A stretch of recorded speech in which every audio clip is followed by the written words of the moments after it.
All right. Welcome everybody to the Prep Talk live show where I prep for my week and hopefully can help you get your weeks set up as well. It's basically just an accountability for me personally with hopes that this might be of some use to somebody out there to help get themselves more productive, more organized, and just all around more motivated. So, welcome if it's your first time here. My name is Kissa. I'm a first time mom, longtime entrepreneur, and I'm based in Los Angeles, California.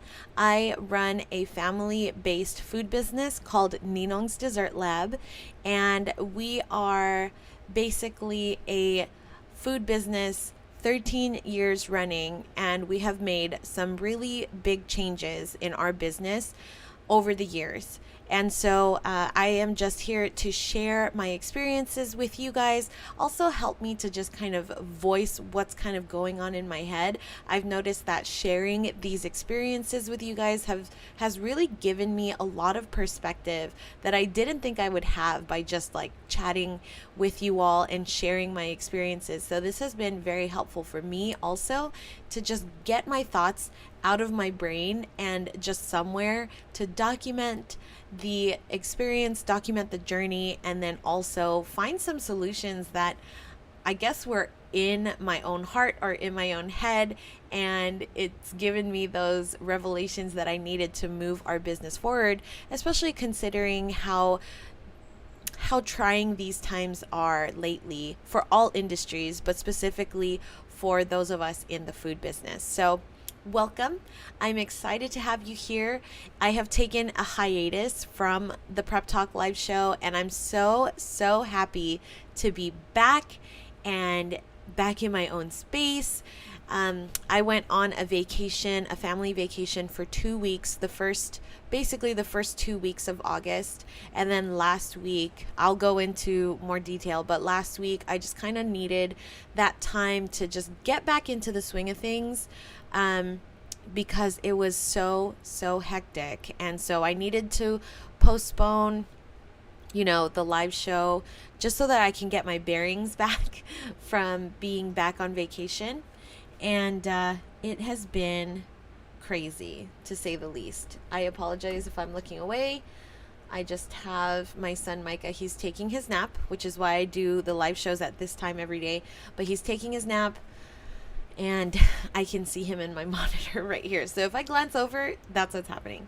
But all to say, thank you so much for being here, and let's just get into it. So last week, actually, let's not just talk about last week. Let's talk about the past few weeks. Let me fill you in on the tea and what's been going on. So I apologize for the mess behind me. You can see, this way, I still have my luggage here, which still has clothes in it. So that will almost tell you where I'm at. I've got stuff right here. Those are Micah's, toys. And I got more toys over here. It's just a hot mess. And that's what the last week has been. It was a hot mess, but it's okay because we're getting through it. So, like I mentioned, we went out of town. We went on a family vacation on August 1st. And it has been such a long time since I've actually taken a true vacation. And by true vacation, I mean like I was not going for work. I was going for personal reasons. And I really tried my best to focus on being present in the moment, be with my family, focus on family, and not let the business take priority.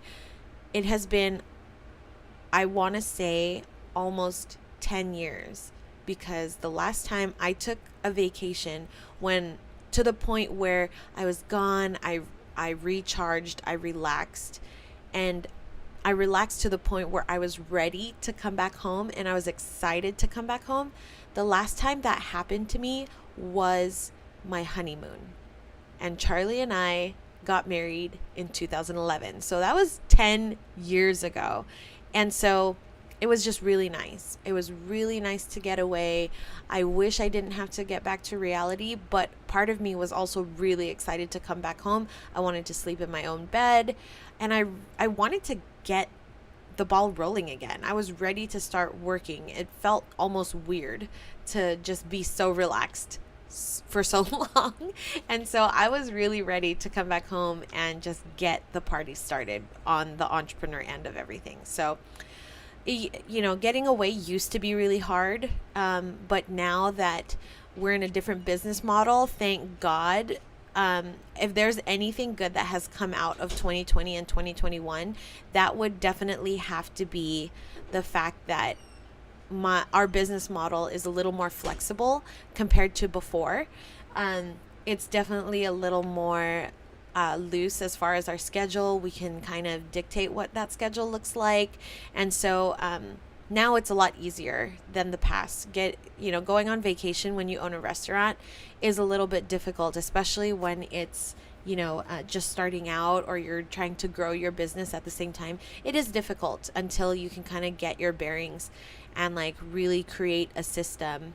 And that's why I created this show, right? Like, because a lot of people don't realize how much work goes into running a food business. And we all kind of get sucked into this idea that we have to be there constantly the whole time because recipes are proprietary information. You don't want to divulge too much because there's this fear. But at the same time, that's the whole reason why we start a business, right? For freedom, and freedom for multiple things like financial freedom, being able to dictate your own schedule and all that stuff. But then you get sucked into the restaurant life, or you're at the mercy of your customers or your clients, and it makes it hard because now you're not driving the car, someone else is. And so it makes it really difficult, and to be able to take ownership of that back is sometimes really hard. It was really hard for me, but I'm working on it. And because of that, the vacation was really, really nice. Obviously, if you guys have watched the previous live shows, the last live show that we did was the last week of July. And I can link that video down in the description for you. But it was hectic, to say the least.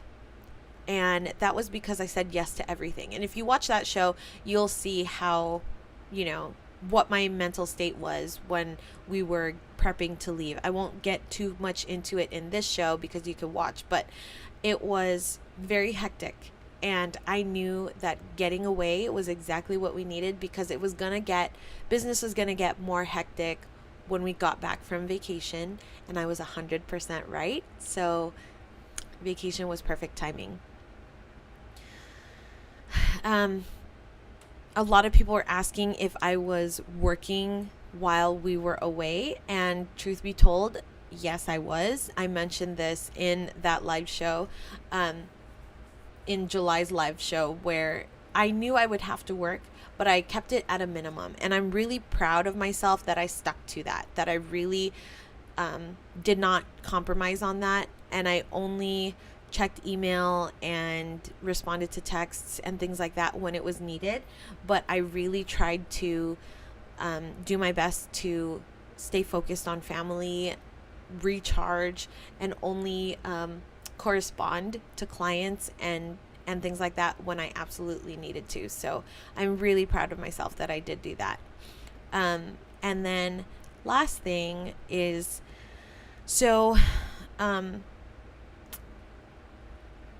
when we left, just to, do a continuation, when we left at the end of July, we had the largest wholesale order that we've ever had in the history of our business in 13 years. It was the largest order that we had ever had. And before I left, I had a call with that company, and that company was asking, what is our maximum that we could do, like weekly or monthly? Like, what's the maximum amount of units that we can produce? Because they wanted to buy all of it. Our products were doing so well that they wanted to make sure that they could purchase everything that we had, because actually everything that we had was not enough. So that it was cause for celebration. I was so relieved and excited because I knew that when we got back from vacation, we would have some stability in our life where there was a vendor that was ready to order on a regular basis, week by week. And it was just such a good feeling to know that, that would be in place. With that in place, we knew that there had to be some things that needed to change. For example, I knew that things were going to be a lot busier because we were going to be fulfilling more orders. And I had to really think while I was on vacation on how I was going to solve the productivity problem, right? Because knowing we were trying to hit our max amount of production. And if it was possible, they would want to do more, if we would be able to do more. I had to think clearly and logically how I was going to get that done. And so I was able to do that. But basically when we got back, it was more like we got to hit the ground running. We got to go from 0 to 100. And there's no steady incline. We just got to get going the moment we landed. And it actually started not even the moment we landed. It was before we even took off. It started the day we were leaving Hawaii to come back home to California. It just was like a bombardment of texts and emails and all kinds of things because we were ramping up and getting ready for production on Monday. We were flying out of Hawaii on Thursday afternoon. We would arrive to California at 11 p.m.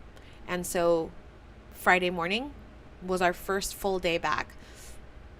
And I got to tell you, it was so hectic. I can't even explain to you how hectic it was Thursday and Friday. It was just so crazy, and it didn't stop because we had a catering order on Sunday that we had to deliver. On top of that, I had a meeting that I could not miss, and that meeting was at 2 p.m. So Charlie was doing the catering delivery. I had to go to my meeting in Torrance at 2 p.m. And then Monday was just the start of our wholesale order, and it was just so much. It was just so much.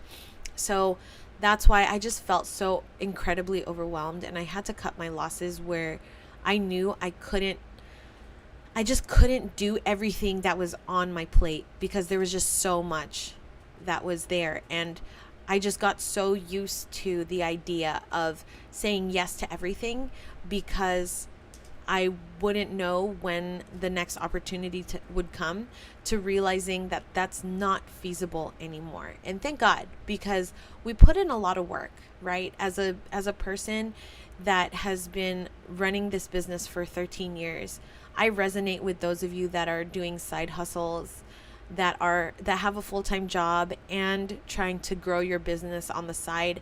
It's so much work. It's exhausting, and it takes a lot out of you. And I just got so used to not knowing what the future would look like. And as an entrepreneur, you never really do, right? Like, no matter how stable something is, I think in 2020, we've all been taught that anything is possible, the best of the scenario or the worst. Anything is possible. And you just need to be ready to pivot or change or adapt. You just need to be ready at the blink of an eye to do that when you're an entrepreneur. Actually, when you're a human, because no one's job, right? Whether you're an entrepreneur or you're employed by someone, no one's job is for sure. And that's the God honest truth. There's always going to be something. Whether you're struggling with finding a job, whether you're struggling with finances, whether you're struggling in your relationships, whether you're struggling to get your food business off the ground, whatever it is, someone's always struggling with something. And so it's just so difficult to get your grip on something when you realize that there's things out of your control, and we all at some point have to come to terms with that fact that there's only so much that we can do because there's only so much that we can control. And when that realization started to really sink in, because we all know that, right? But when times get tough, it's hard to remember that because we want to take hold of the situation and make it better. But at times, we can't do that. At times, we can only do so much, and then after that, it's out of our hands. And I'm not that great at letting go of that control, and that's just me being transparent, but I'm trying to be better. And when I realized that by letting go a little bit, there's more that is coming to me versus like gripping so tightly to my situation that like I can't let that vice grip go. It was so much harder for those things to just come to us. And if you're in that situation right now, if you are struggling, you're on the struggle bus, I know it's easy for me to say, have hope, hang in there, but I can't be more serious. Have hope, hang in there. I know it's hard right now, and I don't know when it's going to get easier, but I can tell you that it will, even just a little bit. And it all starts with the way we look at things. I can look at things right now and be bitter about a lot of stuff, but I choose not to. I'm choosing positivity, and I'm choosing to be happy, and I'm choosing to make things happen in its own time. And that's all I can do, right? I just want to show up to these shows for you guys and for myself in hope that it'll make us all a little bit better incrementally week by week. And my commitment is to show up for you and for me every single Monday to try and improve all of our situations, just even by a little bit, because every small little bit adds up. And eventually 1 penny, 100 pennies, 1 penny will turn into 100 pennies, and then you have $1, right?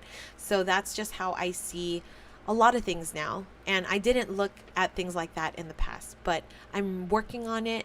It's not, roses and pretty pictures every single day. That is absolutely not my situation, but I'm trying to see the light in the darkness. So that, I hope, is helpful to someone out there.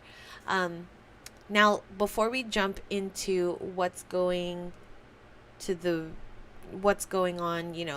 for the week. So this week is a little bit crazy. And, but, let me just say, nothing has changed, right? We still have the same amount of orders, if not more, because we do have a lot of stuff on our plate. But I can tell you the one thing that has changed this week is my mindset. Last week, I felt like I was chasing the cat, I couldn't catch it. It was, 10 steps ahead of me. I was 10 steps behind, and I just felt like all I was doing was just trying to catch up. And this week, I've put some things in place. I've made commitments. And because of that, I feel like I'm in a better place. And like I said, nothing has changed as far as what needs to get done. And like I said, if anything, there's more that needs to get done this week than last week. But I don't feel that same sense of pressure or negativity or anxiousness that I was feeling last week. And that's because I'm choosing to invest my time and my energy to be more prepared this week. And I think it's really, really important that if you are in the thick of it and you know that your situation is not going to change, you got to know the first way to improve anything is to focus on your mindset. Focus on how to make your mindset a little bit better. Is that fixing up your physical space, your environment? Like, is your desk a mess? Do you need to reconfigure some things in your apartment or in your home so that you feel like more peace? What is it that you need to do? And if you're limited on budget, do things that you can do for free, right? Like just rearrange your room. That helps me a lot. Maybe it is changing up the desktop or cleaning your desktop on your computer. Maybe it's as simple as just taking a day to clean and clean up your space a little bit. Whatever it is, maybe you need to look at your planner and just look down and say, okay, my situation is overwhelming. How can I break this down a little bit more? So start with the mindset, and then I truly believe everything will fall into place. So now for me, with the new mindset, what's on my plate this week? Well, like I said, I have the same wholesale order, because that wholesale order is going to be a standing weekly order for the foreseeable future. I don't know how long, but we're definitely going to have at least 3 more orders as big as the one that we had to fulfill last week. So we have that. We also have 2 pop-ups this weekend because I double booked ourselves, which was my mistake. We have 1 pop-up that is Saturday and Sunday from 10 a.m. to 4 p.m. And then we have another pop-up on Saturday from 5 p.m. to 10 p.m. So we are super busy this weekend. And, it's just the reality of it. Like, that's how it's going to be. And it is going to be a crazy week. But like I said, I'm more prepared. Because we got through last week, I know where our pain points were. And I'm using last week and how I felt as motivation to not feel that way again this week. And so I really looked at our situation and I said, what can I do to make this week better than last week? And one of them is to hire people. So I hired 2 part-time workers to help us with production. They started last week, and I feel like since it was their first week last week, it was a learning curve, but I feel like this week we have more of an idea of what our output is starting to look like, and it's only going to get better in the coming weeks. Another thing that I did was I got myself ready and wrote down a lot of things that I learned last week. I wrote it down in my Notion setup, and I haven't been doing that. I haven't been utilizing my reflection section in my weekly agenda, and I really tried to make an effort to start using it over the past weekend. That way I can implement more things based on how I felt, so that I can improve that this week. And then another thing I did was I realized I needed to look at my calendar more, and I need to direct people instead of me going back and forth with people that want to meet with me. I already have Calendly in place. I have a Calendly account. I need to utilize it and just send it to people and just say, okay, you want to schedule a meeting? Here's my calendar. You pick the time that works for you, so that it just makes sense for both of us, and I'm not double booking myself. Something I did a lot last week was double book myself, and I missed almost every single meeting that I had last week. I missed almost every single one, and I am so disappointed in myself. I can't tell you how much that crushes me, because when I have a meeting or I have a standing appointment, it's so important to me to not waste people's time, because I don't want people to waste my time. And it crushed me that I wasn't on it and I missed meetings. It just was like, oh no, I don't like this. This is not going to work. So we need to do this better next week and going forward. And so I know the answer to that is to utilize my Calendly. I only have a free account, and that's more than enough. That's already a huge improvement with the free account. Maybe in time I'll upgrade to the premium, but even to just use the free features that Calendly has, if you're having trouble with, meetings and stuff like that, Calendly, it's the way to go, so that you know you're not double booking yourself. Another thing I'm doing with my calendar is I am looking at it at the beginning of the day and at the end of the day. This is such a hard habit for me, because I get so distracted so easily, and even alarms don't help me. I've set alarms to do things throughout the day. It's not working. So I need to figure out what does, so that I can look at my calendar more than just in the morning. In the morning used to be good enough, but things are too busy now and I need to be more on top of it. So trying to figure out what the solution is to that is going to be a big one for me. And then I am back on my grind. So those standing meetings, I am making time for them. I'm meeting with my accountability partners to help me, and hopefully they can give me suggestions on what they're doing to stay on top of all of their stuff. And I'm back to doing office hours for my group coaching membership. It's all back to normal. Like, I really am committing, and I want to see what the lay of the land looks like with this new reality. I'm also giving myself grace. That's the big thing that I'm trying to do, is giving myself a little bit of grace, because when you're experiencing growing pains or just a change in general in career, business, life, maybe all of the above, when you're experiencing growth and change, it's not going to change in a day, right? It's going to take time. And you need to observe what the new patterns and the new natural rhythms are going to be in your life when there's a life change. And like I said, I'm the type that is just so like, okay, last week happened and now I know the perfect system. No, that's not how it works. There's going to be wrenches thrown into the mix. There's going to be other variables that are out of my control that I'm going to need to face. And those are going to be teaching moments for myself on how to adjust and deal with those things when they come. I'm not going to be able to be prepared for every single thing that gets thrown my way.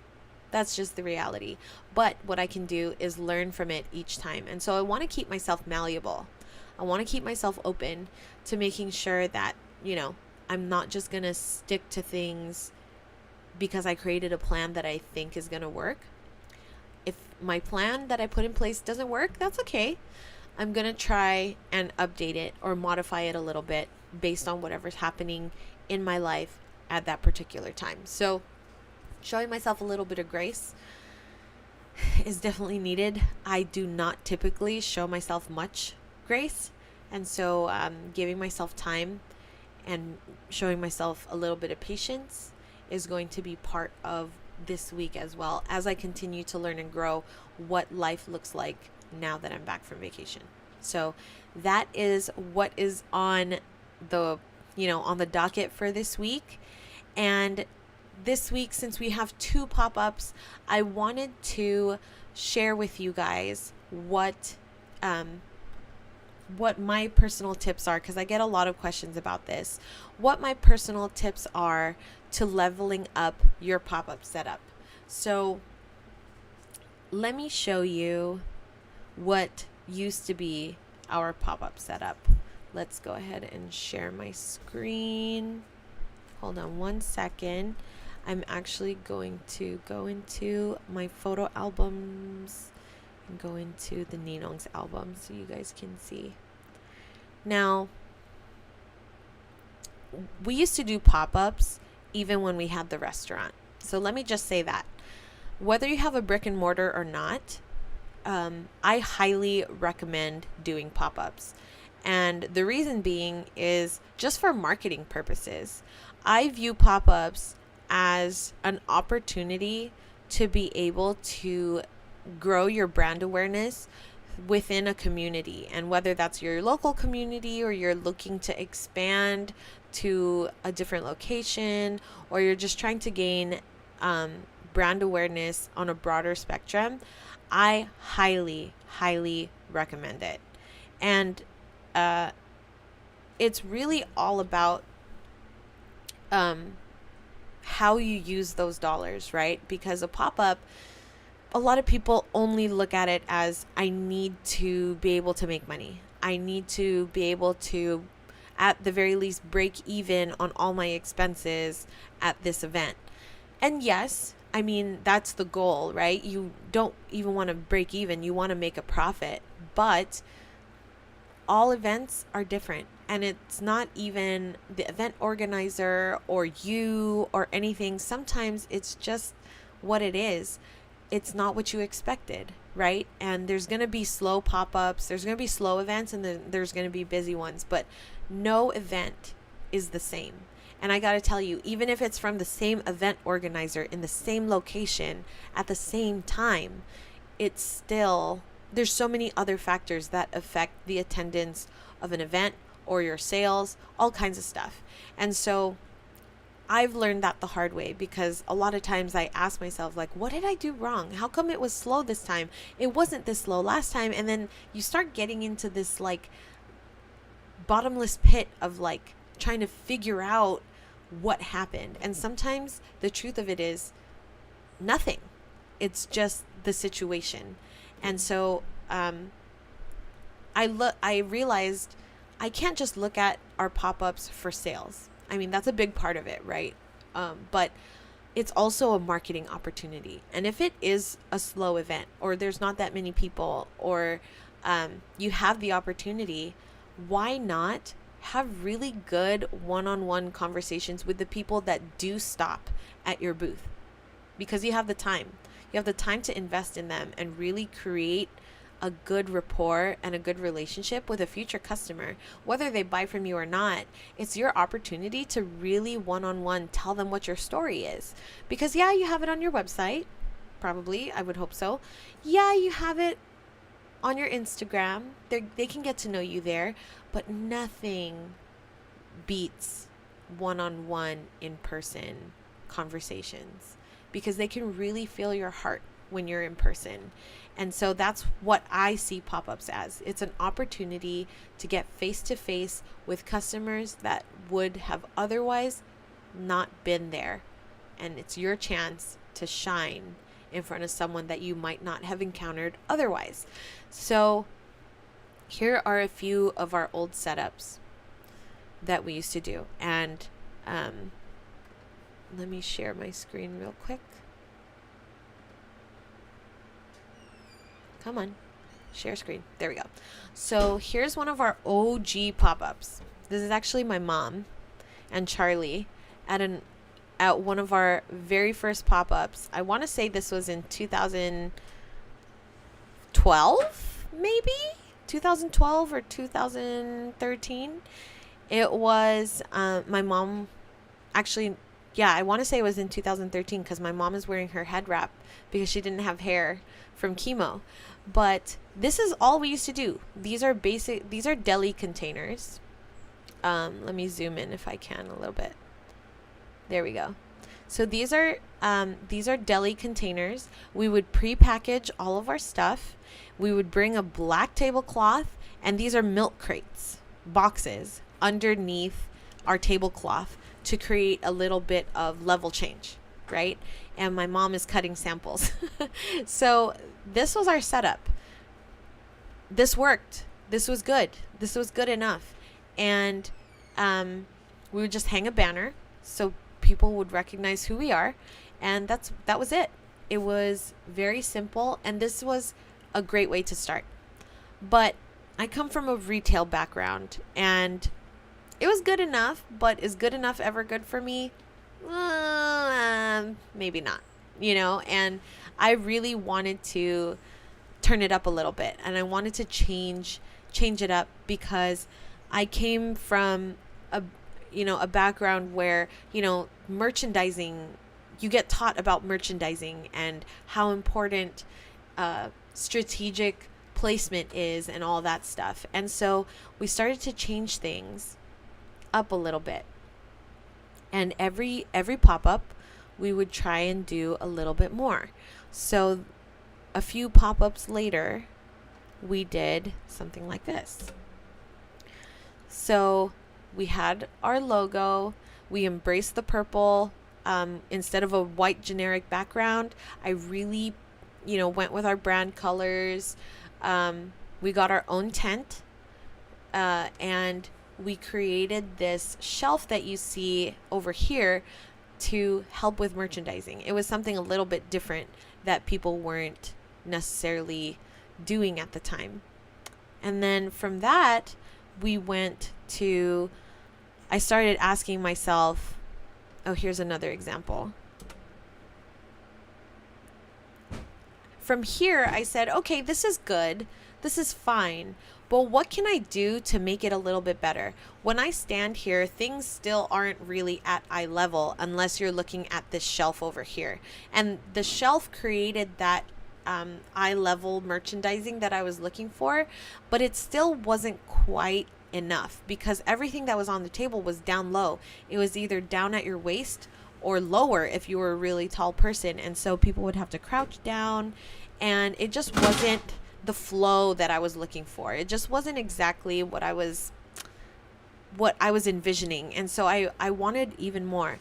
And that is one of the big things that I tell people as far as advice when it comes to pop-ups is don't be content with your setup the first time. Make it a little better the next one. Figure out what you can do. What did you observe to make the next one a little bit better? And one thing I realized is in that previous photo, the shelf looked really empty. And so I remember one of the things that I learned about retail is you want things to look full. You don't want your display to ever look empty. And so every time, like I said, our goal was to level up a little bit more. So I created a huge banner.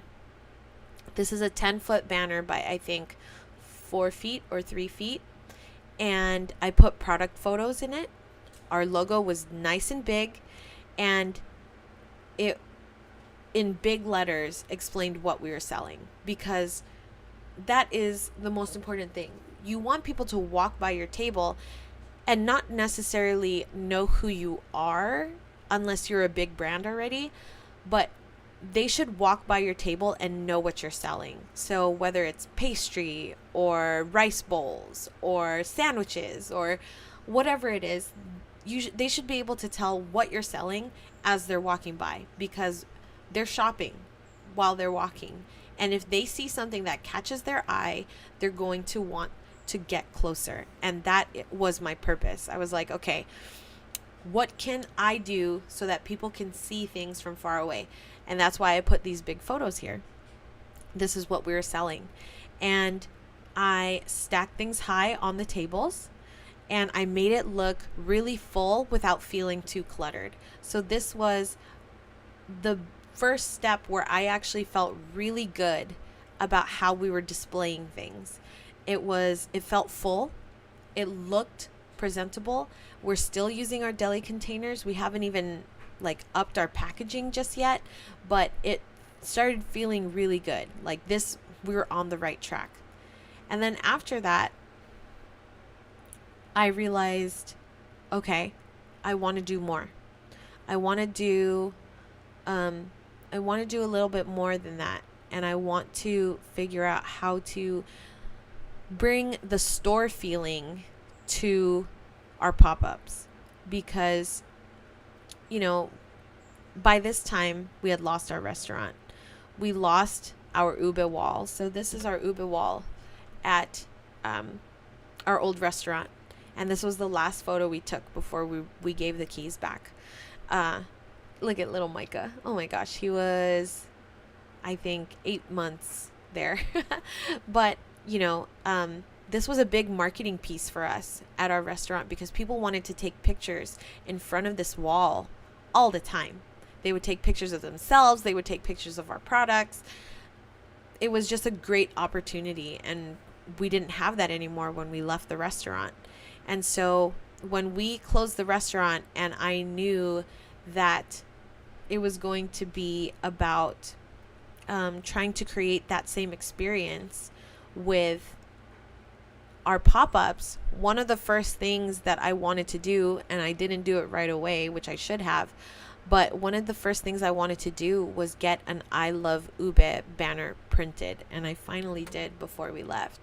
So this is a mesh banner that we created, and that way we can put it up on our tent for the pop-ups, and if people want to take a picture in front of it, it's perfect. It has the colors, it has our marketing, people know what we're selling, and we have our logo. So it's very easy for people to recognize us. This was actually facing the main street, and our pop-up was facing the other way. Our back was toward the main street, and it worked because there were people that would see it and recognize who we were because we were doing pop-ups in our local community, and they were like, oh my gosh, that's Ninong's.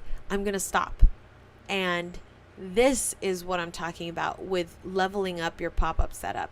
Think outside the box. Like if you were to have a brick and mortar, what would you want in there? List it down. And then maybe think, all right, how can I make that happen now so that I don't have to wait for that brick and mortar? What can I do now to up-level the customer experience? Make my booth look more professional, presentable, and fun instead of just a table underneath a tent. How can I get people interested in what's going on aside from just my product? What are some fun branding things that I can do? And this is a great example. So I got this done. So this was facing on the other side of the street. And then this is what was facing the customers. Now, you can see right here, right, that there is the I Love Ube banner and it's backwards. But even with this, there's so much that can still be done to improve this pop-up setup. And if you guys want me to audit your pop-up setup, send me pictures. I'm more than happy to give you feedback so that you can, you can take that advice and use it however you want. But here's a few things that I did that I learned, right? Merchandising. I put this shelf right over here. When you're looking at the photo, this shelf on the left side, I put it at eye level. So there's product here, here, and here, which is pretty much all at eye level. I also have my floor shelf that you've seen in the other photos, and I only put product here, here, and here. Now, what are the things that I can improve? One, look at this wasted space, the bottom shelves. I can fill this with something so it doesn't look so stark and empty. And I can guarantee you, if I fill that with something, whether it's merchandise or decoration or whatever, it will attract people because it doesn't look empty. So that's one thing. The second thing is it'll create weight down here, because if there's no weight down here, if someone happened to bump it, it'll easily topple over because most of the weight is up at the top because that's where I have product, right? So if you put merchandise or just something down here, it'll create a little anchor so that it's harder to knock down your display. So that's another thing. But like I said, the main thing is visually, I can easily make it look prettier when I have decorations or merchandise there because you want it to look full. Another critique that I have for myself is I like that we leveled this up and it's not just a table, because this cart that we bought, we actually bought from IKEA. This cart that we bought is higher. It's higher than your typical folding table. As you can see, this is like maybe 3 or 4 inches higher than this table to the left of it. And so I love that. I really like the fact that we can store stuff here versus underneath a table. It's on the ground, so you can't really store anything there, especially like food and stuff like that, because food needs to be lifted off the ground. So I like that, but it looks so empty. So what I'm going to do is I'm going to put crates here with, I'm going to put crates here with product so that as things get sold, I can replenish it. And it'll create the illusion that it doesn't look empty, right? So all you need are some crates that will fit. Make sure you measure so you get the right size, but that will definitely help with the appearance in this area. Third critique is this folding table. I didn't have a tablecloth. And so the least I could do is put a tablecloth down this way to cover up all this clutter underneath the table. So my third critique would be, don't forget your tablecloth, just at the very least to cover up in what the customer sees, and then you can put whatever you need down below, but at least it's not being seen by others. It looks a lot more presentable without it. So that would be my 3 personal critiques when it comes to, when it comes to my own personal booth. Like I said, if you want some feedback on your pop-up setup, DM me, comment down below, contact me, and we can set up a time. I'm more than happy to do an audit of your booth based on what your goals are and what you feel like you want to level up, and I'm more than happy to share some feedback with you. It's presentation is definitely the most important, but also it needs to be feasible for you. Like, if you're going to be solo at these pop-ups, you need to find ways to make sure you're optimizing your pop-ups and your setup so that it's easy for you to set up and it's easy for you to tear down. You don't want to be creating a setup that's going to require 2, 3, 4 people if you only have yourself, if you're going solo at these things. So you want to remember that. Another thing you want to remember is, how much cargo space do you have? You don't want to be spending money on renting a truck or a van if you don't need to, if you're able to fit what you can in your own vehicle. And so what we did was, these shelves that you see are collapsible, they're foldable. Charlie built them so that they're hinges and they close in on each other, so they lay flat.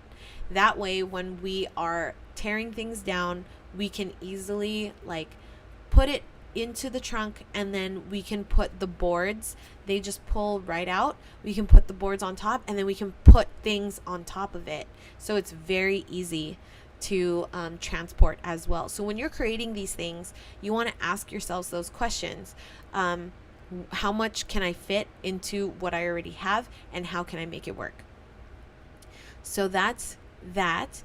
Another thing that I'm thinking about changing is, instead of the I love Ube sign being completely against the major street, because people wanted to take pictures in front of it, but obviously it was facing the street and they would have to get into the street to take a picture in front of it. I'm actually thinking about putting it on the side here, this side, because there wasn't anyone next to us.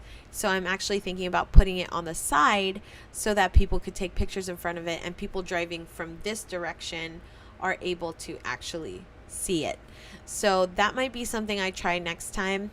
We'll see, who knows. But yeah, I really think that every single time I do a pop-up, I'm never content.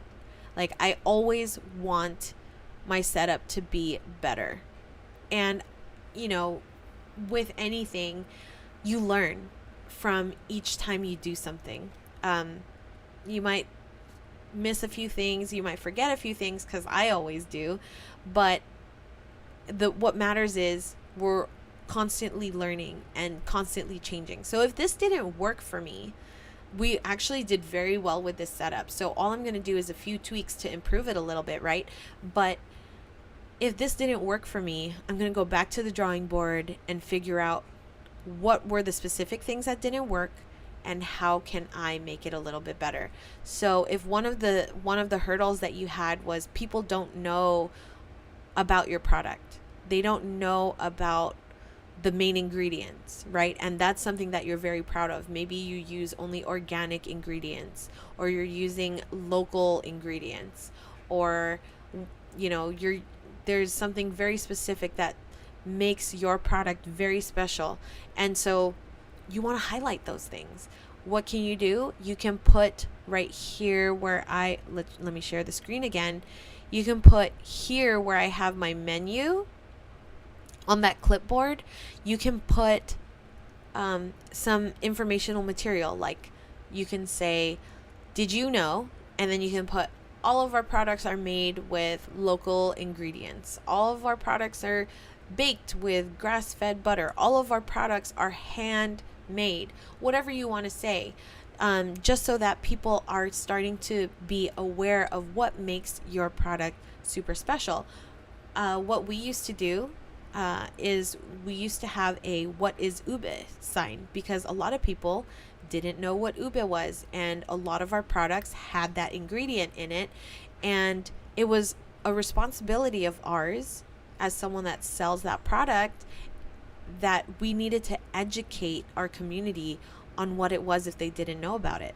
So we would have, a whole little thing of what is ube, and we explained, and then people also confuse taro and ube, and we also did this comparison of explaining that it's different, that they're not the same thing, and all of that stuff.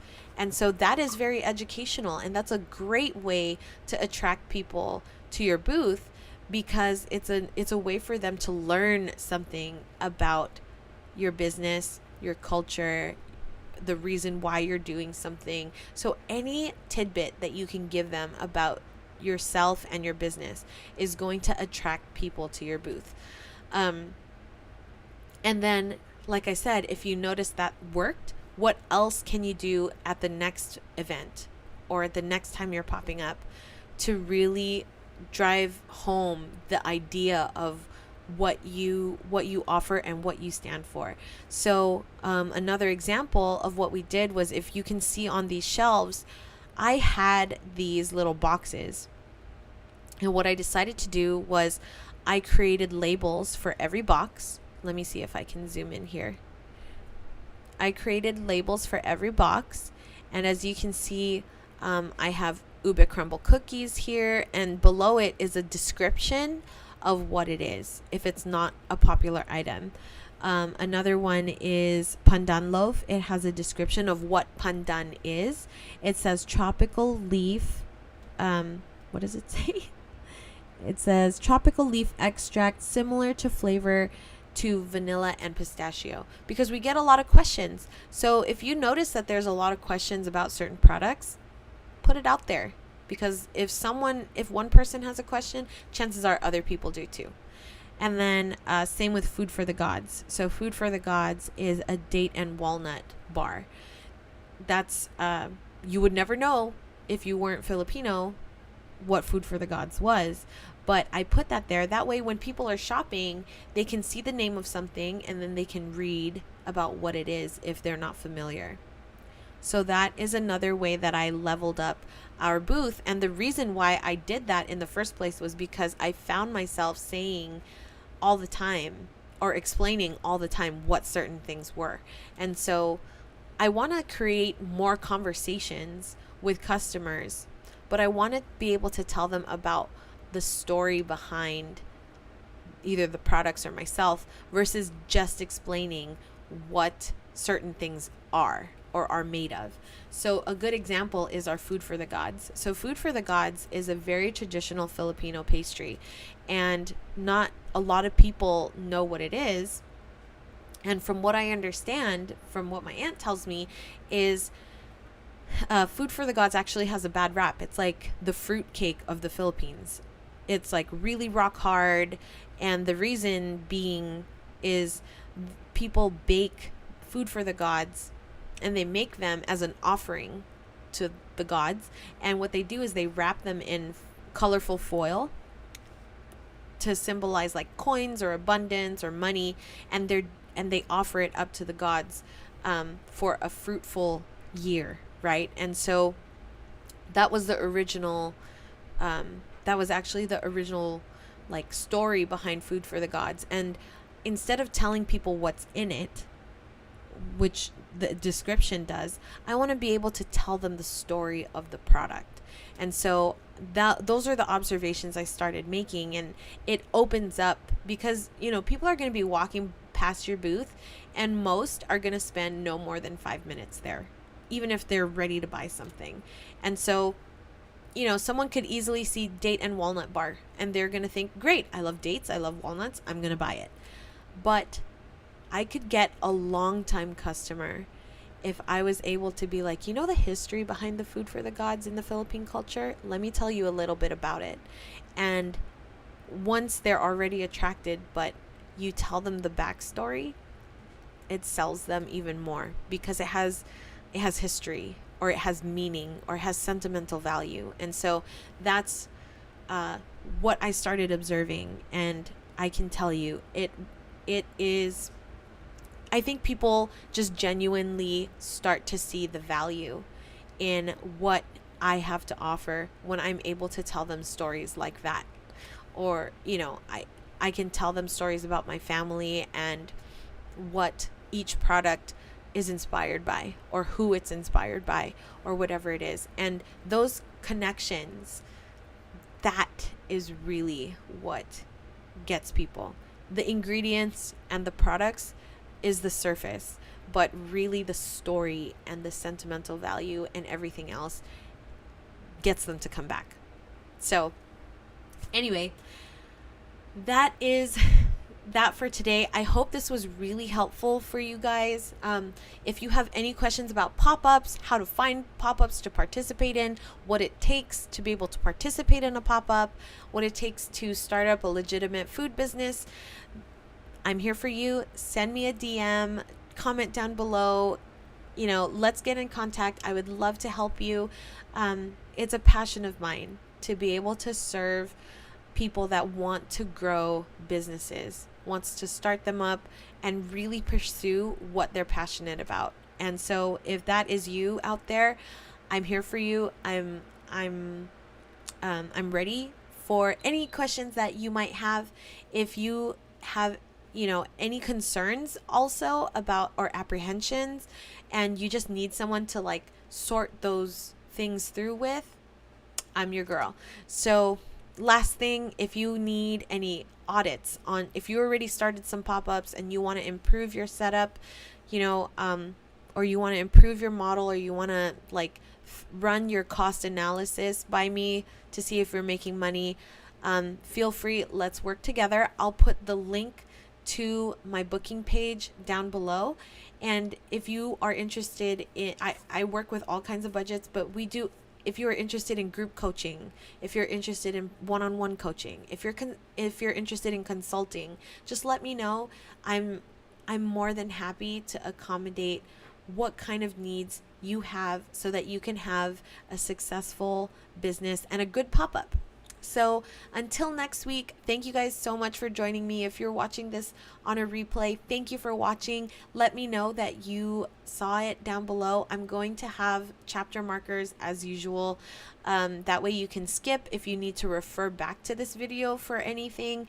I'll go ahead and create those chapter markers so that it'll be easier for you guys to navigate through. And until next week, if you have any questions or want to connect with me, I'm mostly active on Instagram throughout the week, so you can follow me on Instagram at JustKissa, and I'll put that down in the description as well. So have a wonderful week, guys. Thank you so much for tuning in, and I'll see you in the next live show. Bye.